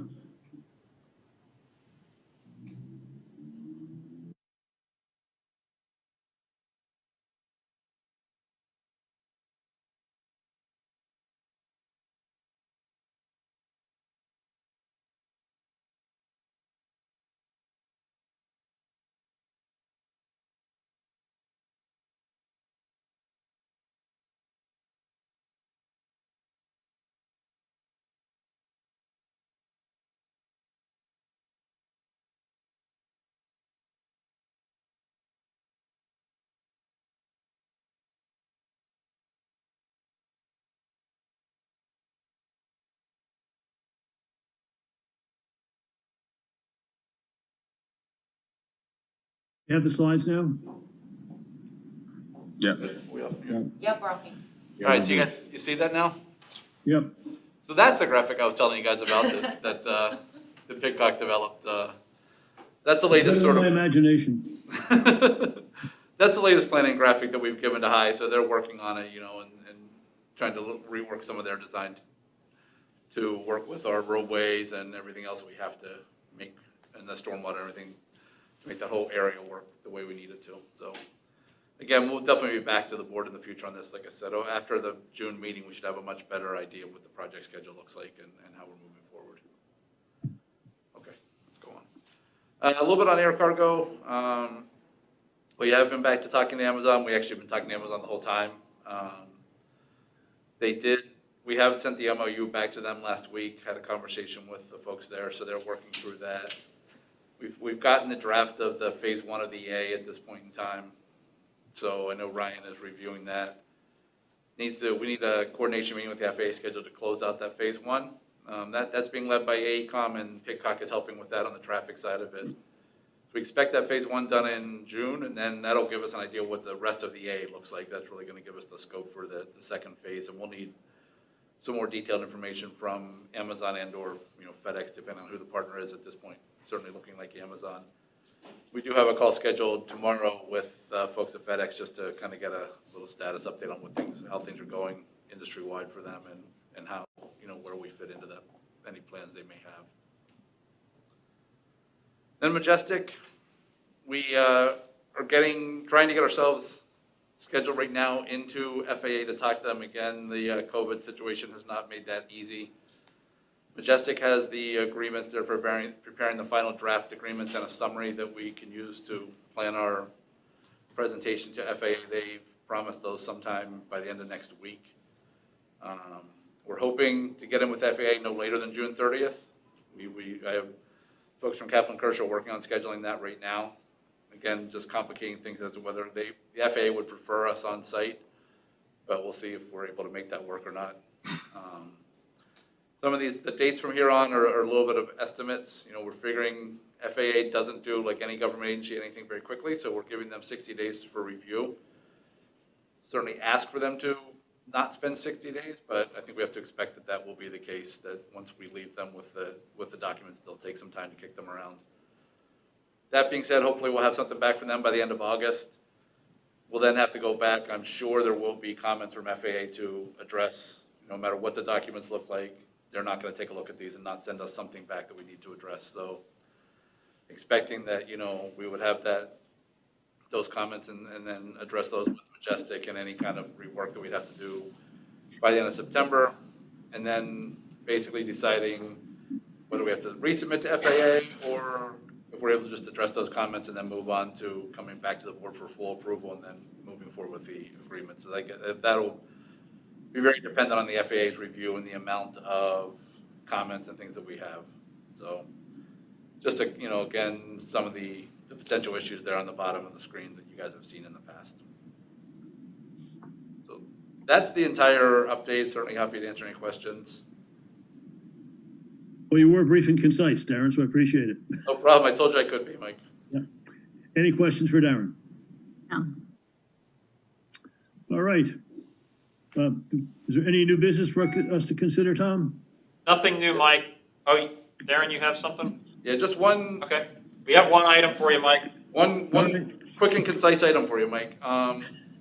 Just want to My let attention span is short, you realize that. So. Just wanted to let the committee know, we actually have been speaking to a broker about putting some tractor trailer storage down at Braden. This just came up this week. We're trying to, they want to move very quickly. We're trying to move very quickly as well. It would go on some of the property that we had designated for the phase 2 development piece that we had talked about. So nothing that we'd be looking to develop right away, but somewhere down the road, it's non-aeronautical property that we would not be looking to do anything, you know, hangar-wise or anything like that with. So some of the property on further north on Sullivan Trail, about 5 acres, but it would generate somewhere between $300,000 and $350,000 a year in revenue. So definitely something we want to pursue. Right now, it looks like they were looking at probably a 5-year lease. So certainly let you guys know if that progresses. We're trying to push to make it happen, but we'll see where we go with that. And we still have to go back to Forks Township for approval, or? We will definitely need to speak to Forks Township about this in some manner, yeah. All right. Hey, a lot of the report we heard today continued to talk about air travel rebounding and so on, and demand increasing, going back to prior levels. And a lot of stuff I'm reading tends to indicate that that's going to be a long and slow process. I'm not sure if what we see in the airline industry of laying off people and mothballing planes and so on. Any thoughts, Tom, or anybody else? Yeah, I mean, certainly it's difficult to predict, as we can tell, just given the variability in thinking here.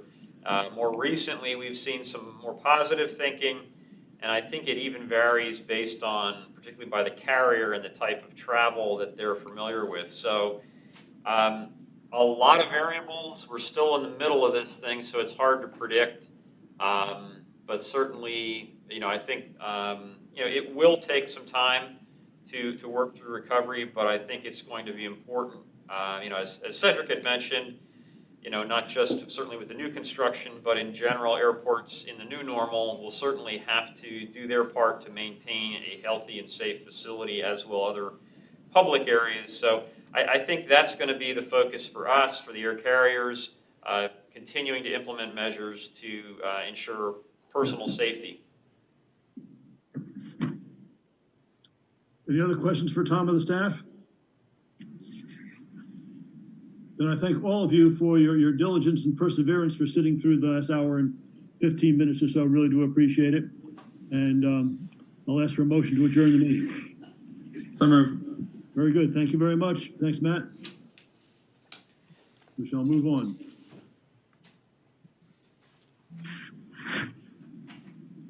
Okay, we can take a 5-minute break. Do you want to roll right in, Matt, or do you want to take a moment, or what's your preference? We've got Glenn, we've got John on the line, we've got Tara. I don't think Ted's with us, right? Thank you. Thanks, Ted. Take care. Thank you. Good seeing you guys. Stay healthy. Yeah. I think we can just roll right into it if it's okay with everybody. Sure. That works. Great. That works for me. Welcome everybody to the executive committee meeting for May 2020. Quickly ask for public comment if there is any still that. We do not have public comment. Okay, very good. Thank you. Moving into action items, our first item is the approval of the meeting minutes of April 23rd, 2020. I'd ask for a motion to approve those minutes. So moved.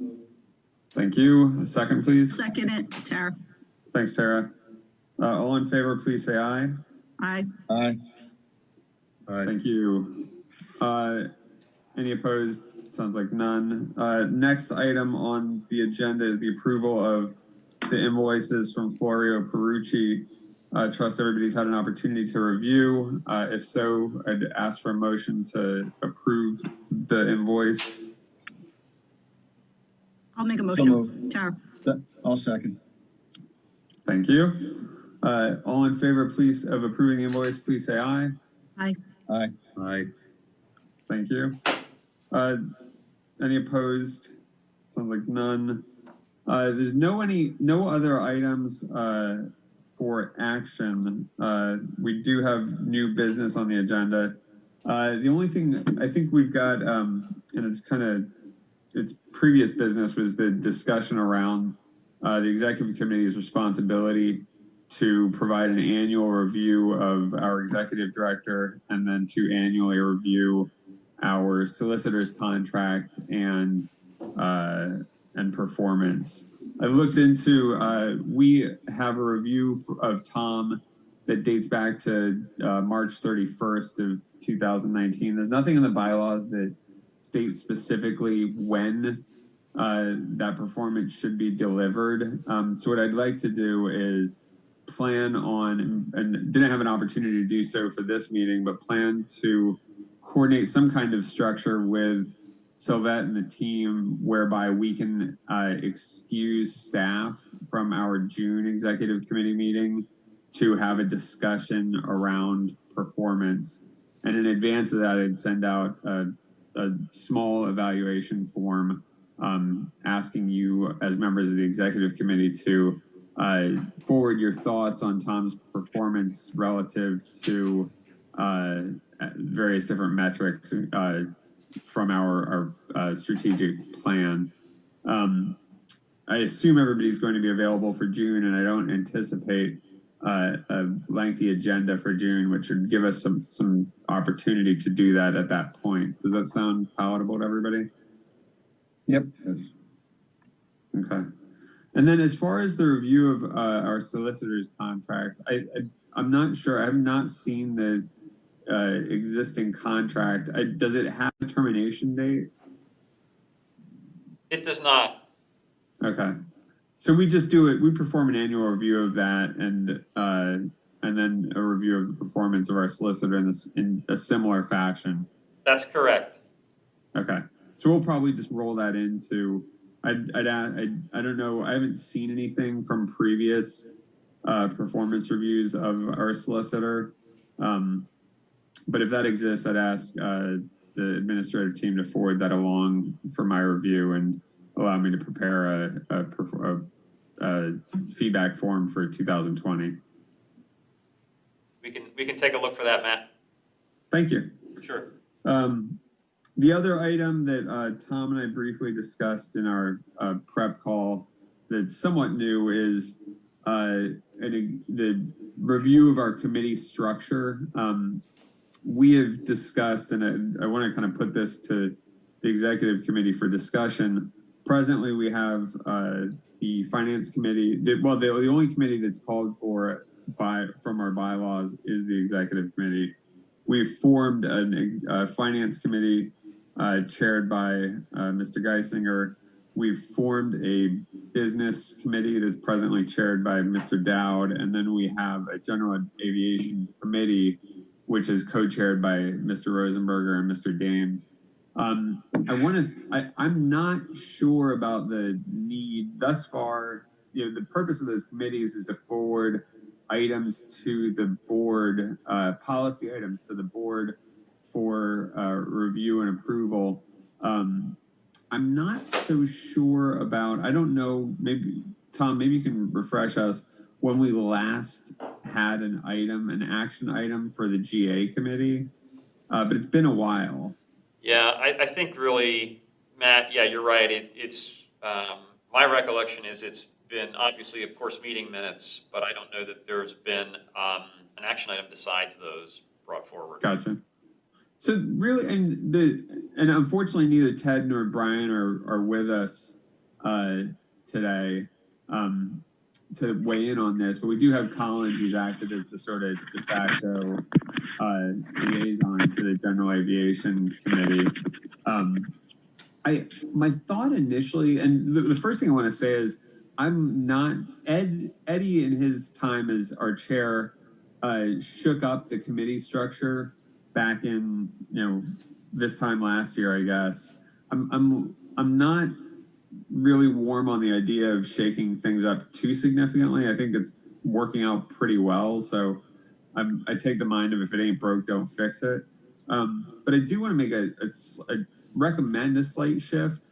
I think it would be wise to dissolve GA as a committee and absorb it into this business committee as maybe a quarterly update of the general aviation community, and do that with another kind of suggestion of a quarterly update from like a market. I think Mike, you had suggested the creation of a marketing committee.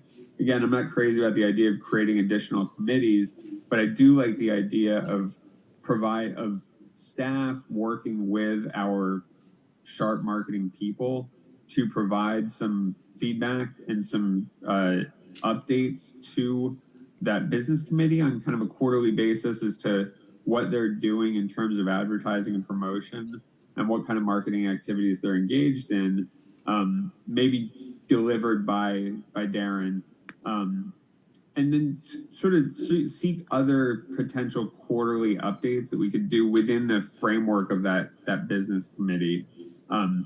Not doing anything to the finance committee, but letting that business committee really serve as almost the operations committee for the authority.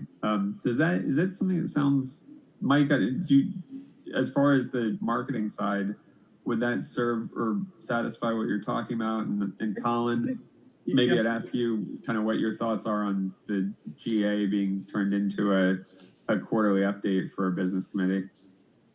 Matt, on the marketing side, I'm of the opinion that it doesn't need to be a full-blown committee like we have as finance and business. But I think there is some need for some subset of the board to be working with the staff on some of those marketing issues and report back to I think quarterly is fine. I think that works really well in terms of a time frame. I think we need to be careful that we're not, making the business committee last 3 hours long. Well, and then stage those. Yeah, we need to stage those quarterly updates accordingly. Exactly. If we Mike, we probably run about 40 minutes because we have ones that run 10 minutes and ones that run an hour and 15. But I think you're absolutely right. And I was just thinking, particularly in light of some of the chat that was going on during the last presentation, the aspect of engaging the art community. Also, I think some regard relates to the marketing of the Lehigh Valley. Yeah. And I think if we can find a forum for that engagement, it would be really helpful. And I think the other aspect is the advertising piece that Darren deals with, but I think that's all, I guess, and Colin deals with, I think is also important for us. So yeah, I think it's a good idea. Well, and I'd offer that when you read our bylaws, it states that the executive committee's purpose is to review personnel and labor matters and issues relating to the strategic operation of the authority. So as I was listening to Darren's report in the business committee, that sounded like something that was probably more appropriate for executive committee review rather than the business committee review. I was thinking the same thing. So it might be the case that business / maybe we rename it, maybe not, who knows? But maybe that business or operations committee, if you like, really serves the purpose of being the governance kind of feedback to a chief operating officer type or a multi-headed chief operating officer on the administrative staff in the same way that the finance committee ends up being a governance adjunct to Todd as our director of finance. So those are just kind of some thoughts that I had along those lines. Colin, do you think that GA would be a good fit for like a quarterly kind of here's what's happening in the GA world? Yeah, I think that if you go back to when that whole advisory group started, I think there was some value in some of the issues they brought forward.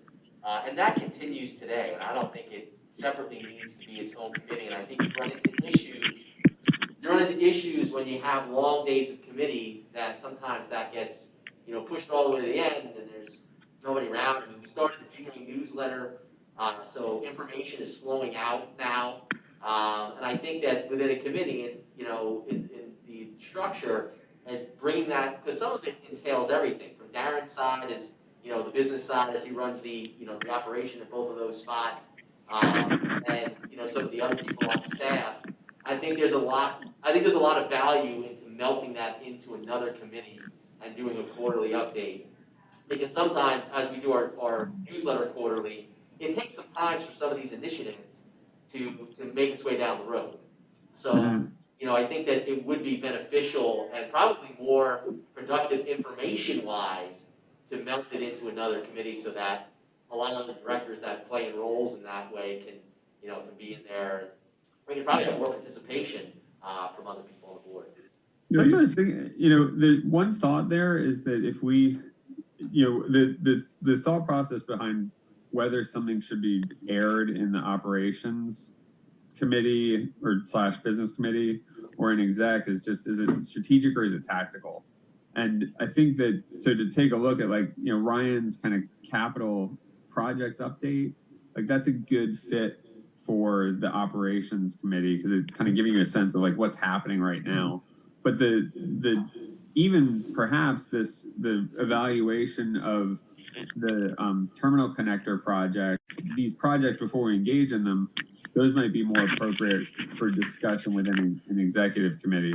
That said, I don't want to, I do appreciate the value of keeping these committee updates to the point and on a timely basis. I did invite John, Glenn. Do you guys have any thoughts on this concept? Matt, Larry Hamburger. Sure, Larry. I want to just touch on a GA for a second there. While I agree with you, we have to tread lightly here a little bit. The GA committee as it is today has come a long, long way from where it was. We as the authority finally have their support and their confidence. And that's all come about because of communication, whether that was Colin or Eddie or whatever. They have a feeling of being a part of it. If we can massage that in some way and incorporate it elsewhere, that's fine. But I think it's important to recognize what their agenda is as well. And I think it could easily be fit in there. But we need to have the strong communication with the GA community, I think. Not only here, but... Yeah, I was just going to say the same thing that Larry did. In fact, last year when we appointed Brian and Ted as co-chairs of GA, one of the great things about that is they're pilots. So they all speak the same language in terms of flying out of our local airports and things of that nature. I don't disagree with you, Matt, in terms of how it might be structured, but we've got to make sure the GA community doesn't think they're getting sloughed off to the side.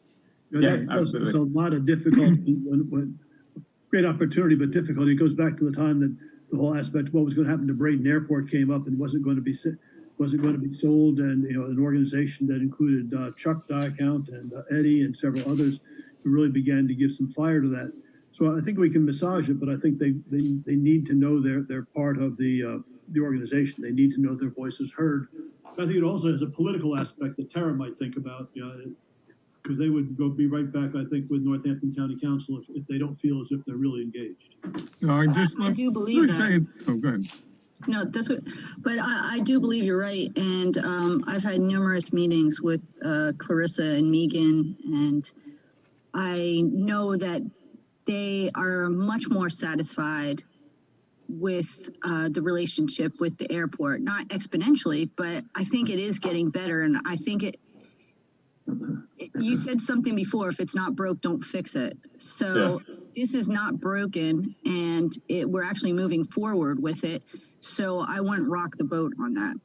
Let me just add that I think that the GA committee and the communications with that community is more of an emotional, certainly appeal than a logical appeal. So if you're looking at it strictly as, does it make sense in our structure? You have a good argument there, but I think the value of it is the heart connection versus the brain connection. It probably is a no-cost issue. I mean, it doesn't cost us anything except another half hour on Tuesday morning, so Thursday morning. Well, let me throw one thought out there. What if you maintain the GA committee as a committee, but still start initiate the work to shifting the GA committee to be reported in this operations kind of business committee, where on a quarterly basis,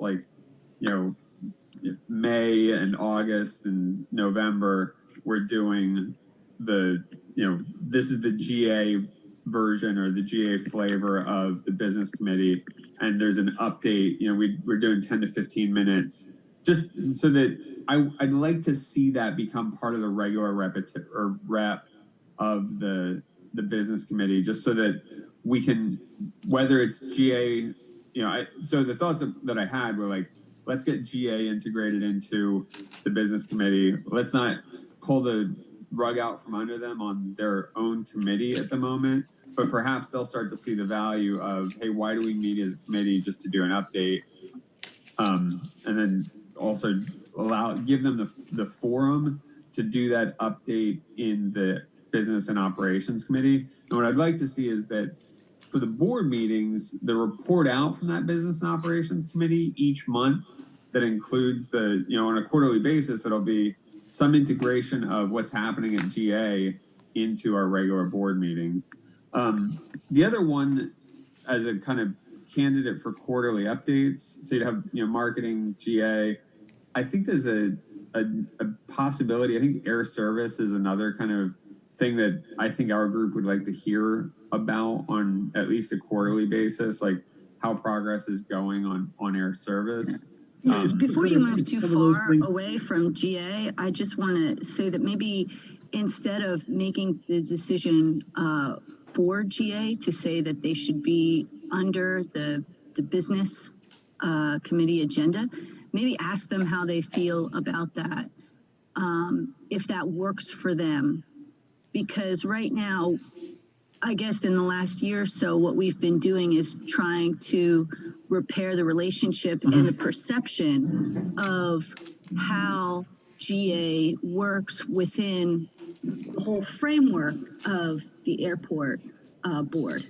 Do you think that if you put them as a subset? Sorry. Do you think that you could work with Colin to have a meeting with Clarissa and Megan to float that idea? Matt, I don't mean to, I would gladly have that discussion with the GA community. Again, I think we have to look at it from the perspective of, we have made leaps and bounds in how we address a lot of the things for general aviation. I think also, to your point, in some respects, putting GA into another committee may develop more attention to GA in some respects. But I'll gladly have a conversation. Again, I think communication, I think they're getting the flow of information in many different avenues, and they've seen it. I mean, if you just use Brayton Airport as an example, no one can dispute the Board of Governors' progress, the state and the LNAA's progress at that airport. I mean, for anyone to even have the thought process of thinking back to 2000 and whatever it was about the airport closing.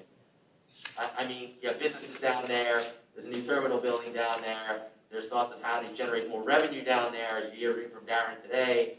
I think there has been a focus on there, but gladly, I mean, we can sit down and have a conversation and just get an opinion from the GA community and report back. Okay. I think just anytime you're trying to change a structure, it's good to get buy-in, all the parties and get stakeholders approval and buy-in. you know, you could frame that argument that says, you know, we think GA is so important that we want to integrate you into the business community because you're a part of our business. It's just what I was going to suggest. It could be additive for them. And on a quarterly basis, we have a specific portion of the agenda set aside to deal with GA, would give them higher visibility. And once they feel they have the higher visibility, the sensitivity on the other end could begin to be ameliorated. Yes. And I think that's the way to work that, if that's what you wanted, if that's the direction within which you wanted to go with this. But I think that you do have to get their buy-in first as a stakeholder and make sure that they know that they are a stakeholder and that they are important. Otherwise, it'll be perceived as you're just making them a line item on an agenda. Well, and that's And I think to to Colin and Mike's point. Yeah. I don't want to. My intent is not to downgrade them. It's actually to upgrade them, right? And get more visibility for that group. I think when you have a separate GA committee, it's easy to just skip the committee meeting, right? When the GA discussion is part of a business committee meeting, I think it's much more likely to be picked up and understood by everybody. Yeah, but I think the buy-in's fine. I think we can reach out to them and just get, you know, some feedback on that. At the very least, I mean, let's continue to program committee meetings with GA, and maybe start this off with like the, you know, plan for our June meeting to include a marketing update, and then plan for the July meeting to include an air service update. And then maybe by August, then we're ready to do a GA update, and show them how, you know, they've got a few other examples and they can see how well that integrates into the overall operations. I was going to suggest we could do the quarterly updates on a rotating basis. So every 3 months you're up, and I think that way there's no overwhelming sense of extra agenda items, but it does get us. I think everybody's better plugged in. Yeah. So those are the only thoughts I had on that. I know we need to get Ron Heckman, who has joined us and has had an opportunity to see. Not necessarily how we normally work, but has had an opportunity to see how we work. We'll need to get him integrated into the committees. But we can follow up on the structures, you know, on Tara and Colin's points. And I'll ask Tom to work with Darren to build on that marketing committee concept for, or that marketing update concept for the operations committee for July or June. Actually, we'd prefer July, I think. Maybe if we could roll air service in June, I think we could provide some good information that we've recently been working on with Alavon, and Brad from Alavon, our consultant. So if that's appropriate, we'd love to get in front of you in June with the air service update, if we can flip those, and then do our marketing advertising in July. Yeah, that'd be great. Does that work for you, Mike Strashik? Yep. Excellent. Okay. Anyone else have any new business for the executive committee?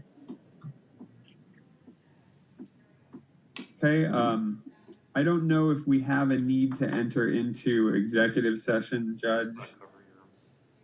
I don't have any reason to ask for an executive session. I'm not sure about Tom. Tom? Ask whether he wants it or not. Yeah, Matt, I think, you know, we do have some slides to talk more in detail about any finance, if there's questions on the April financials and projections there. Certainly can do that as well for our board meeting on Tuesday. So it's really up to the committee where you want to talk through that. John, Glenn, do you have any thoughts? I have a desire to hear it once, not twice, as long as the delay in hearing it does not create an inordinate burden on the airport authority or present an inordinate risk. I will just say, I talked to Todd earlier in the week, and unless there's a particular item that he feels needs to be highlighted at this time, I agree with John. I don't know that we need to beat it. That's fine. You know, but if there's something he wants us to have as an executive committee now, that's the only thing I can think of. Yep, agreed. Nothing Music time to my ears. critical. Yeah, so we can certainly provide that update in exec session at our board meeting on Tuesday. Okay. All right. Very good. Okay, well, thank you, members of the executive committee. If there's nothing else, then I'd ask for a motion to adjourn. I'll make a motion, or I'll second. Thank you. Boy, that was quick. Thank you, ladies and gentlemen. Okay, thanks, everybody. Have a great day. All right. You too. Take care. Thanks, everyone. Bye, guys.